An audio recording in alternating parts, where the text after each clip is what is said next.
بات ہے ایک جنگل کی، اور وہاں ایک کوا رہتا تھا۔ آپ جانتے ہیں نا، کوے کا رنگ بڑا کالا سیاہ ہوتا ہے، مگر وہ بڑا خوش تھا، بہت انجوائے کر رہا تھا لائف کو، طرح طرح کے کھانے کھاتا، اور رات ہوتی تو کسی بھی خوشبودار درخت پر جا کر رات بسر کرتا، انجوائے کر رہا تھا اپنی لائف کو۔ اچانک اس کی نظر ایک سفید کبوتر پر پڑی۔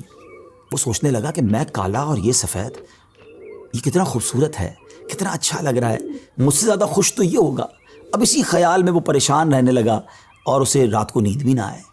ایک دن وہ کبوتر کے پاس پہنچا اور کہا کہ تم کتنے خوش نصیب ہو، تمہارا رنگ سفید ہے اور میں تو کالا ہوں، تم سے زیادہ خوش تو کوئی نہیں ہوگا۔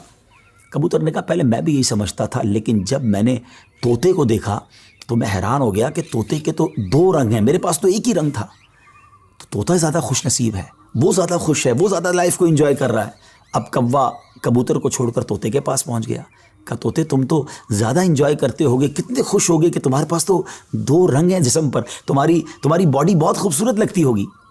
تو طوطا کہتا ہے کہ پہلے تو میں لائف کو بڑا انجوائے کرتا تھا کہ واقعی میں بڑا رنگ برنگی ہوں، مگر جب میں نے مور کو دیکھا نا تو مور تو کئی سارے رنگ لیے ہوئے ہے، اتنا خوبصورت ہے کہ اس کو دیکھ کر مجھے لگا کہ میں تو کچھ بھی نہیں ہوں۔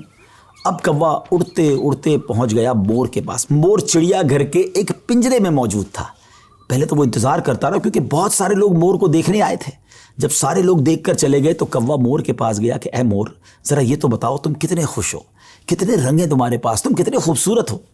مور کہتا ہے پہلے تو میں یہی سمجھتا تھا کہ ہاں میں بہت خوبصورت ہوں، مگر پھر میں نے غور کیا کہ اسی خوبصورتی کی وجہ سے تو چڑیا گھر میں قید ہو گیا ہوں، روزانہ ہزاروں لوگ مجھے دیکھنے آتے ہیں مگر میں آزاد نہیں ہوں۔ اور پھر میں نے بڑا غور کیا کہ وہ کون سا پرندہ ہے جو چڑیا گھر میں قید نہیں ہے، تو مجھے سمجھ آئی کہ کوا ہی ایک پرندہ ایسا ہے جو چڑیا گھر میں قید نہیں ہوتا، اس کو کوئی قید نہیں کرتا۔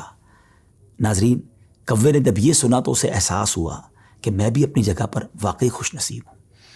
اب یہاں بظاہر تو یہ ایک فرضی واقعہ ہے، لیکن اگر اس کو ہم اپنی زندگیوں پر امپلیمنٹ کریں، اپنے بارے میں سوچیں، ہمارے پاس بہت کچھ ہے، لیکن جب کسی کو ہم سے زیادہ والے کو ہم دیکھتے ہیں نا تو ہمیں اپنی چیزیں کمتر نظر آنے لگتی ہیں، اپنا گھر چھوٹا لگنے لگتا ہے، اپنی موٹر سائیکل، اپنی گاڑی، اپنی سائیکل وہ ہمیں بڑی کمتر لگتی ہے جب کسی کی بڑی گاڑی دیکھتے ہیں، کسی کا بڑا گھر دیکھتے ہیں، کسی کی لائف سٹائل کو دیکھتے ہیں، جو ہے اس پر انجوائے نہیں کرتے بلکہ اس پر شکوہ کرتے ہیں، ناشکری کرتے ہیں۔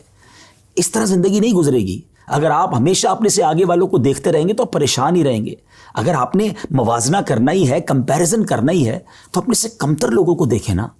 کئی لوگ بڑی مشکل زندگی گزار رہے ہیں، اللہ نے مجھے اور آپ کو بہت خوشحال رکھا ہے، جی ہاں اب بھی ہم لاکھوں کروڑوں سے اچھے ہیں، لیکن مسئلہ یہ کہ ہمیں تو آگے والوں کو دیکھ کر ڈیمورلائز ہونا ہوتا ہے۔ شکر ادا کیجئے، اور سبحان اللہ، میرے رب کا تو وعدہ بھی ہے نا قرآن میں، لَإِن شَكَرْتُمْ لَأَزِيدَنَّكُمْ، تم میرا شکر ادا کرو میں تمہیں اور دوں گا۔ تو جب آپ اللہ کا شکر ادا کر رہے ہوتے ہیں نا کہ یا اللہ تو نے مجھے کروڑوں سے اچھا بنایا، تو وہ اور عطا فرماتا ہے، آپ اور آگے بڑھتے ہیں۔ تو بہرحال یہ چھوٹی سی حکایت ہے، اللہ کرے اس سے سبق لیں، ناشکری چھوڑ دیں اور شکر ادا کرنے والے بن جائیں۔